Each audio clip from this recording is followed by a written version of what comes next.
Are you a busy woman who at times struggles with reducing your daily stress? Do you know that you need to slow down but do not know how?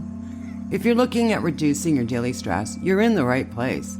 My name is Denise Eckert, and I welcome you to the Calm Your Daily Stress podcast. I just love interviewing guests so they can share their stress-reducing tips and techniques with you. Now, if you find this podcast helpful, please share it with someone who struggles with stress, because lowering our stress will make us a better person, a happier partner, mom, friend, neighbor, etc. And the best part is happiness is contagious. Enjoy this episode. My name is Denise Eckert, and I love coming on here and sharing different ideas and techniques to help you create a less stressed lifestyle. And today we're going to talk about how to develop a thriving mindset. And today I've got Kathy Harmon-Luber, and she's a certified sound therapy and sound healing practitioner, Reiki Master, and wellness guide whose passion is helping people navigate the challenging terrain of the healing journey. Her best-selling book, Suffering to Thriving, Your Toolkit for Navigating Your Healing Journey, How to Live a More Healthy, Peaceful, Joyful Life, is full of wisdom gleaned from decades healing from debilitating health crises. Welcome, Kathy. Hi, Denise. I'm so happy to be here. Lovely to have you. So what inspired you to do this type of work? Okay, it's kind of a long story, but I'll make it brief. I have been a musician my whole life. I started playing piano when I was 3, flute, classical flute as I got older, piano, all the stuff. And music has always been a part of my life. Fast forward, I have a job in LA, lots of jobs actually over many, many years. Executive director, vice president of fundraising, things of that nature, high stress.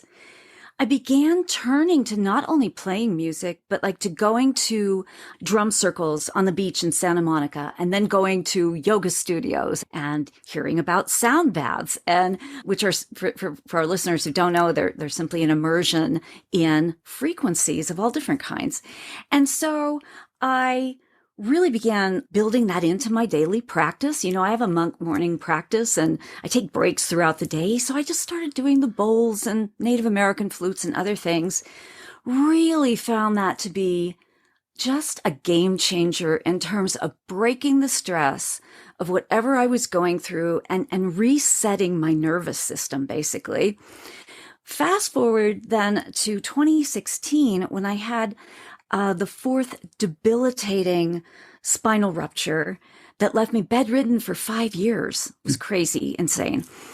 And there were horrible times, of course, and very, very depressing. But my husband came to me one day, lying flat on my back, and he says, you can't play your classical flute, which is out to the side, and twist my back. I've been performing every weekend up until that point. I've been hiking, swimming, all the stuff. But he says, you can't play your flute, but like you could play one of your Native American flutes lying down. Why don't you just try it and let me get one of your bowls? And so what I realized is it was a complete reset of that terrible thing that happens when you're in an awful pain cycle. Then you start going down the rabbit hole of wrong questions. And this is part of the mindset part. I'll get to that in a moment, put a pin in it. But that's how I got into it. I thought, this is really helping me. And I don't know why. So I started just reading more about sound healing. I got certified. And this is all flat on my back. I've been doing a lot of sound baths for other people too. Up until that point, I've been doing this for about 20 years.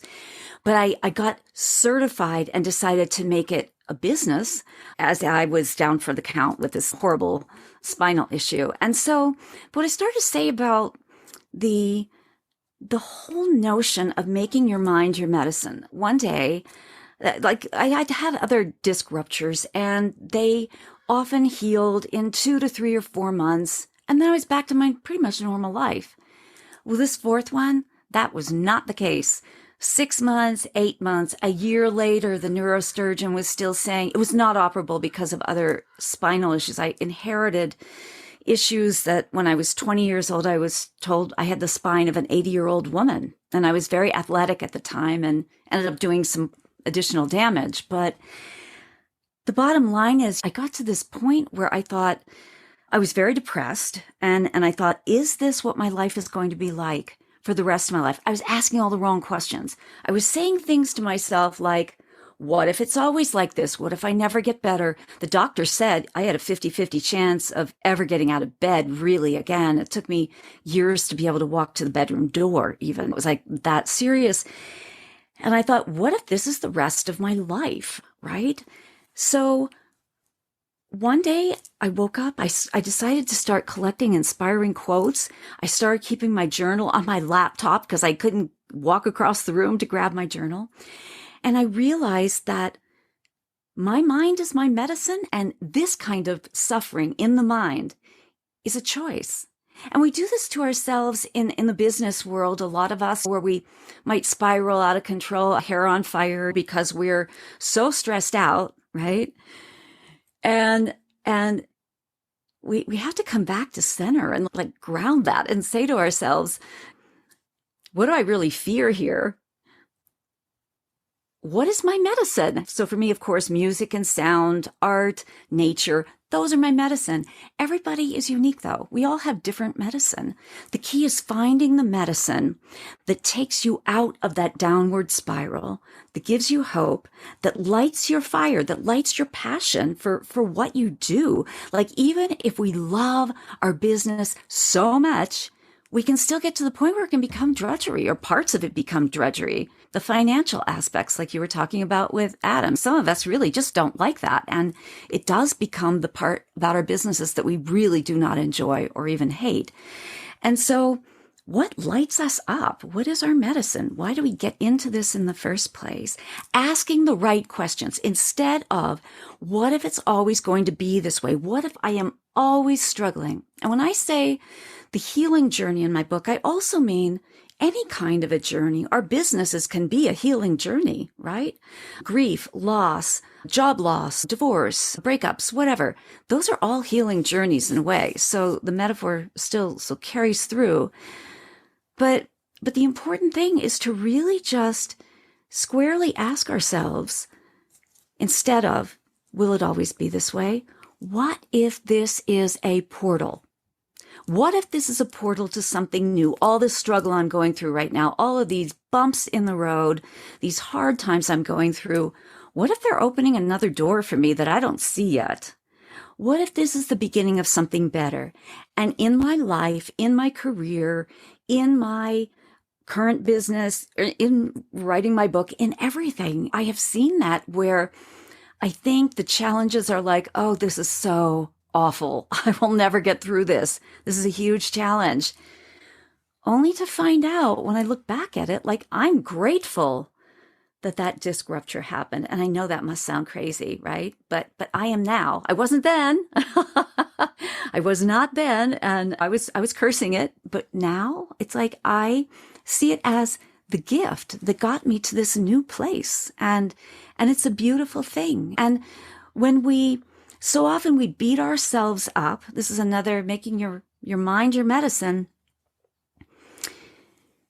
We think of our inabilities. We say, oh, I'm not good at the financial part. I'm not good at that part.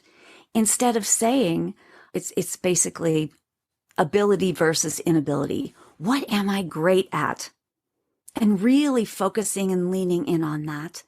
And not beating yourself up, meeting yourself with self-love and self-compassion for the part you're not so good at, and get the help that you need, right? And back to that suffering as a choice, every day, it's really easy to live in a place of just, this has become drudgery. I'm not having fun anymore. That's a form of suffering too. And it's a choice. In every minute, we have a choice. We can flip the switch to something new. For me, sound does that. Painting does that. Playing an instrument of any kind does that. Going for a walk in nature does that. And yes, now I can walk in nature. So I've made a really amazing recovery. Doctors told me I'd be in a wheelchair by the time I was 35, and I'm significantly beyond that, and I'm not. So extremely grateful for that. But the mind could go to that place of saying, oh, I'll never be able to do this, or I'm not good enough to do that. We have to harness our mind and keep it not in a false positive place, but keep our eyes on the prize and make a choice about what really matters in life. What brings us joy? What brings us happiness? What legacy do we want to leave in our lives? And so often these kinds of disruptions are the things that open the portal, as I say, or a door to a new life or a better way of being in the world. Yeah. Wow, what a wonderful mindset.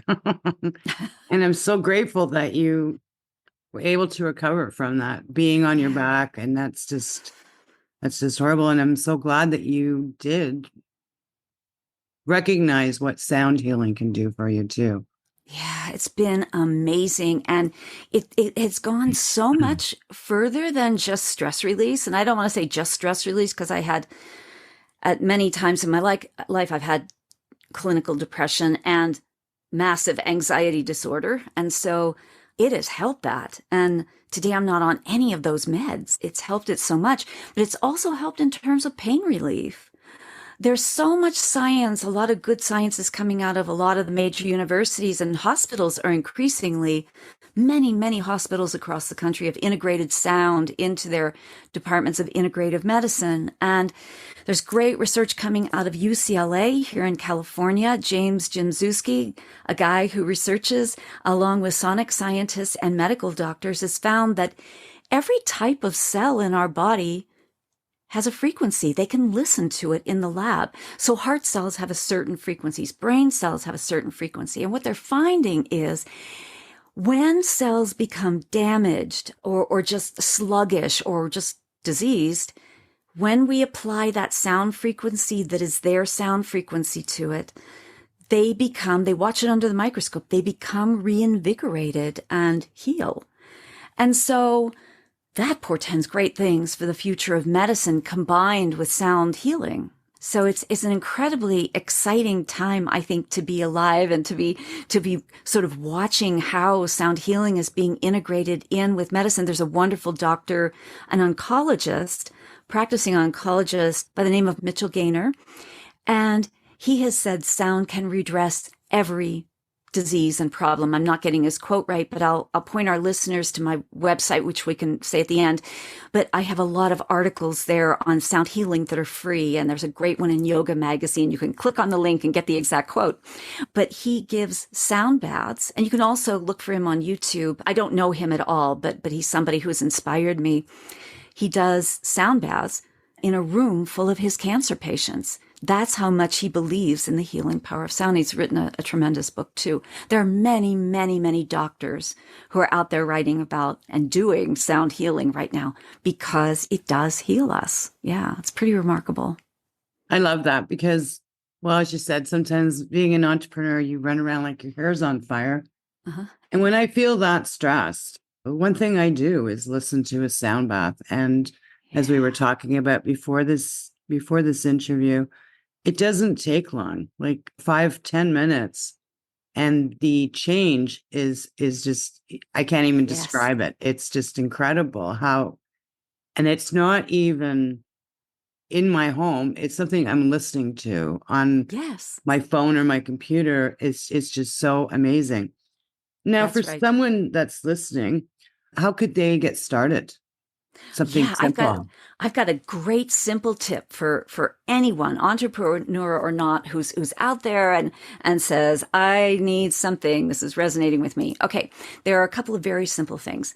One is called the humble hum. Humming is hugely healing because the ear connects to the vagus nerve. The vagus nerve is the nerve that wanders through our entire body and regulates all the things that we don't think about: heartbeat, breathing, digestion, all the stuff. And humming stimulates the vagus nerve. And so it's been found to be incredibly healing. So does singing. Okay, so you could hum or sing for, I like to say, 4 to 5 minutes. You found that that's also the sweet spot. But the science behind it is that is when our bodies, our cells, all of our cells become in entrainment with the sound, which is a fancy word for they begin to resonate with that sound. So 5 minutes of humming or singing as you're on your walk, as you're in the shower, as you're cooking, or taking a break. I have a chime on my phone, which is an app, and every hour on the hour, it rings, and I take myself a 5-minute break in the middle of the craziest of work deadlines for the grant writing work that I do. I take a break and I do 5 minutes humming, singing. The other thing is, if you have music you love is healing. As long as it's not too loud. If you have good headphones or earbuds, all the better. But music you love. People think, oh, it has to be classical music because it's mellow sometimes. Not necessarily. Jazz, R&B, hip hop, whatever you happen to like. If you love it, it is healing for you, right? So take yourself a break and listen to music you love. The other thing is I have a number of bowls, crystal and Tibetan, from little 4-inch ones to very, very, very large ones. The little ones are so inexpensive and it's easy to just ring it. I happen to have one right here that I will ring for us, but it takes, this is my instant reset. I hit it once and it changes the entire energy in the room. Like I'm running around like a crazy person. Yeah. I hit that bell and it's like, okay, but you can use your wind chimes at home. Go outside, ring your wind chimes. Same effect. And it's just this. I hope you could hear that okay. Yeah. That's it. And it's like, take a breath and it's like, okay, that was a reset right there. I do that as part of my morning practice, my evening practice, and at stress points throughout the day. There's one more that I like to mention. I mean, I have a million of them and they're also on my website in some of these articles, but tapping percussively on your chest, just like a little drum beat. I happen to play drum. If you have a drum, great. You can drum on your desk. You can drum on a book. You can drum on your chest. It's like the heartbeat.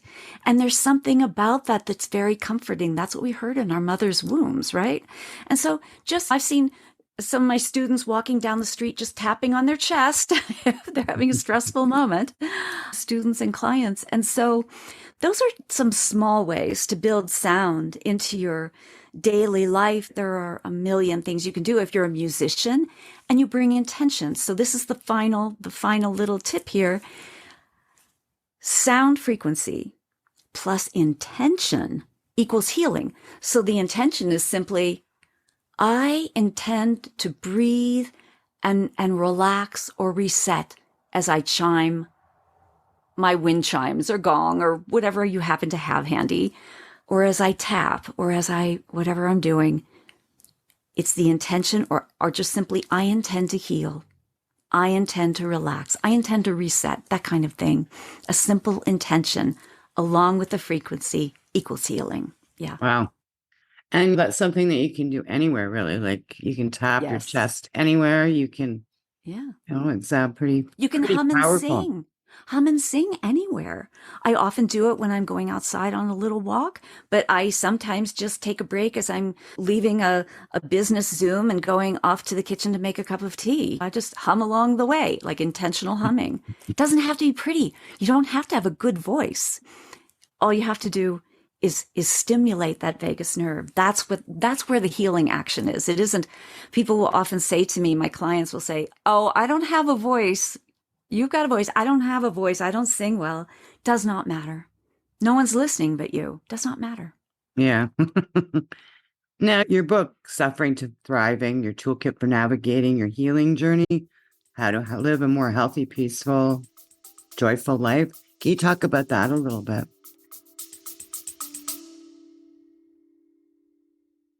Just a quick break, because I need to share this with you. In the past, I had a lot of pain in my shoulder, my knees, my ankle, and I know it's from my background of playing baseball. I used to be a carpenter, from driving, and even working on my computer. I tried everything, and still I'd be on the couch with my heating pad in pain. Well, lately a friend introduced me to a new product called NutriSwish. Things changed for me. I'm not kidding you, within days, no pain. And now I've been taking it for a few months, and what a difference. NutriSwish is all about glutathione. I didn't even know what glutathione was. Well, you know what? I sure do now. If you are experiencing pain, especially nerve damage, I encourage you to take a look. You can find out more in the show notes or go to www.therelaxationlounge.info and there's a tab above that says pain. Back to the show. Yeah. Okay. So that all came out of in 2016 being, I call it the universal smackdown when I was flat down for the count. There wasn't much I could do, but I could prop my laptop on my stomach and I started collecting those inspiring quotes and I would just start keeping a journal. And then after about a year to year and a half, I looked at that journal one day. I just went back and started reading through it and I thought, there are so many great quotes here, and there's wisdom I've gotten along the way. And then I love this quote that I pulled up for you because I wanted to share it. Alain de Botton wisely said, "We should not feel embarrassed by our difficulties, only by our failures to grow anything beautiful from them." I love that quote. Any kind of difficulty, right? Make something beautiful out of it. And I thought to myself, I had never, ever planned to write a book, Denise. I'm a grant writer. I do a certain kind of writing. I never thought I had a book in me, never aspired to that. But every day I start thinking about it, and I think I have to write this book. And I found a publisher, and I wrote the book. And the book is basically this.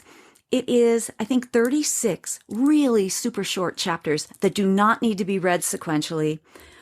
Each one is a lesson on the healing journey. And I have had friends who have never really been sick, never had anything major, who have read it, both men and women, and have said, I got so much out of that and I'm not on the healing journey. So there's a lot of wisdom there, and there's a lot of wisdom for caregivers. I've also heard back from people. And so there are chapters like things like acceptance and letting go, things like nature as medicine. There's a vibrational healing section in there that talks about music and sound and energy work. There's a chapter about dreaming and dreaming big. And as entrepreneurs, we have to open ourselves and dream big. And sometimes those dreams are gestated when you're going through the hardest times, right? Like sometimes that's when we see our imagination pointing to a new path or a new step on a different path. Yeah. And so every chapter is a bit of a lesson. There are things about healing in particular, like being super sleuthy about supplements and food as medicine. There's a great chapter about rest and recovery and self-care, which goes for every single one of us who is burned out. You talk a lot about burnout, and burnout requires that we slow down. When we look at nature, nature has these seasons, and in winter, nature rests. What is our season for resting as entrepreneurs or just business people in general? We don't, right? So there's a chapter on that and how we can build a little bit of that. Obviously, we can't take the entire month, the entire season of winter off, right? Most of us cannot afford to do that. But there are ways to integrate that into your daily practice and your life that you do get that downtime, that you do get time for adequate sleep and rest and recovery, and having recovery days when you've had a big something. You might be putting on a summit or a webinar or a course or just whatever it happens to be in your line of work. You need to honor that and step back. And then there are chapters like the chapter about gratitude. Yeah. Wonderful. Kathy, we're going to be wrapping this up. So what words of wisdom can you leave the audience today? Oh, I love that question, Denise. Here's my thought. I've been thinking about this a lot lately. Our world is at a perilous time, right? Everything that's going on socially as well as with the environment, like the world, all of us are here, I believe, for a specific reason. We were born at this time for a reason. We all have a purpose as you are living. We all have a purpose. And I believe every person listening, every person on the planet has a gift to bring to the world. And it is a matter of doing the deep inner listening, following our gifts, following our passion. What I like to say is following the endless trail of curiosity that piques our interest, right? That's what I call listening to the heart, or listening to our inner healer, if you will. We all need to be doing more of that and bringing that to the world, because it may seem like we all have days where we think, what good am I doing? Right? Is this doing any good? Is it helping the world? I mean, I know I'm helping people one-on-one. Is it helping the world?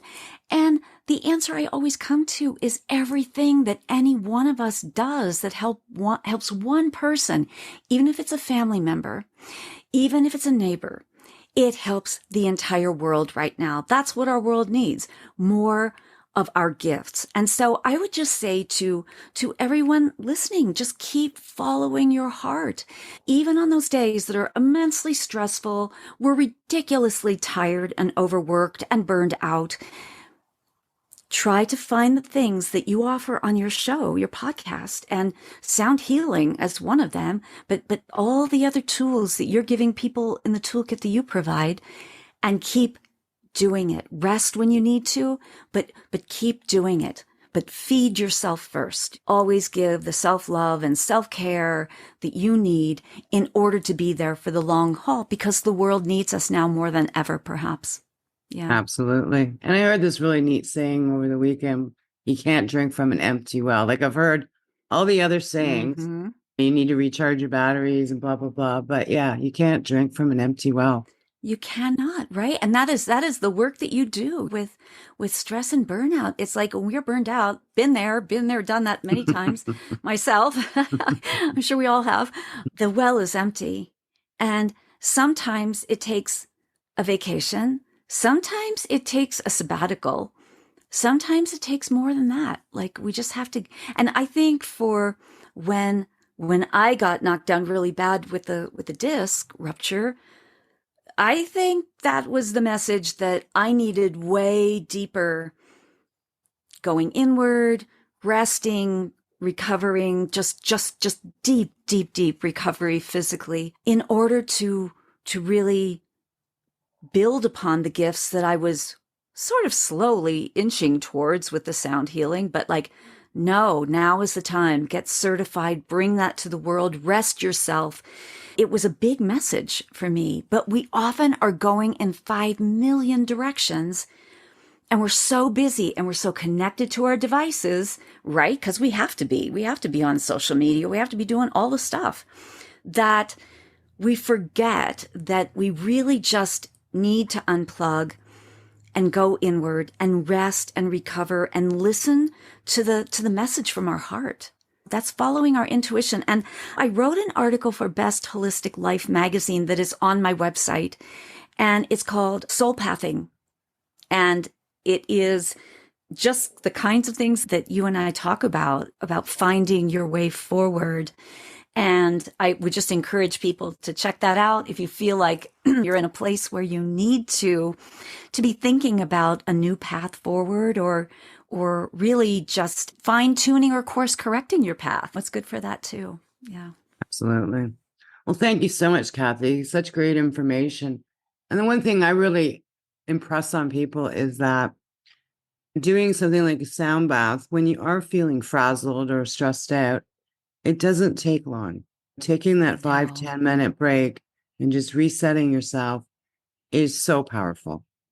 And That's we right. tend to, I find when we're feeling stressed or frazzled, our mindset as well, we tell ourselves we're too busy. That's and we right. tell ourselves that, oh, I'm too stressed out. I'm too busy. And we keep going into that hamster wheel and until we get sick. That's right. Yes, and I know I did the same. Did you? Yes. I think until I all of learned us better. Probably do. That's right.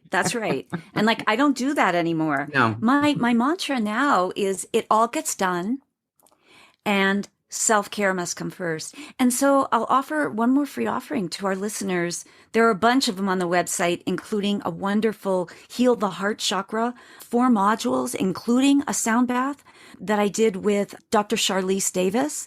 And she does the functional medicine side of the heart chakra, and I do the energy and vibrational medicine. And she's also a Reiki Master. So we give Reiki, both of us, during that very powerful sound session. So that's at the website. But the other thing is, at my YouTube channel, I do this little thing called Moments of Peace, 2 minutes. 2 minutes of a native flute, 2 minutes of chimes, 2 minutes of a drum, 2 minutes. Everybody has 2 minutes. Come on, right? We all have 2 minutes. Take that break on the hour and just listen to 2 minutes of something. And it doesn't have to be me. YouTube is full of this stuff. And it doesn't matter who you listen to or how famous they are or aren't. It's just gift yourself. We give our gifts to other people. We need to gift ourselves 5 minutes, 2 minutes, whatever you have time for. But my mantra is everything gets done. And it always does, doesn't it? Yeah. It always does. Even when we're stressing over a deadline, it always gets done. So recharge yourself. Yeah. Don't burn out, right? Thank you. Thank you so much, Kathy. What amazing information. So now I'm leaving you a gentle reminder to slow down and enjoy life, and I'll see you in the next episode. Thank you for listening to the Calm Your Daily Stress podcast. Have you ever wondered what your stress personality is? Are you a self-care goddess or a burnout queen? Well, you can find out by taking my free quiz. You just need to go to www.stressquiz.info to find out where you rank. Sending you love and peace, and I'll see you in the next episode.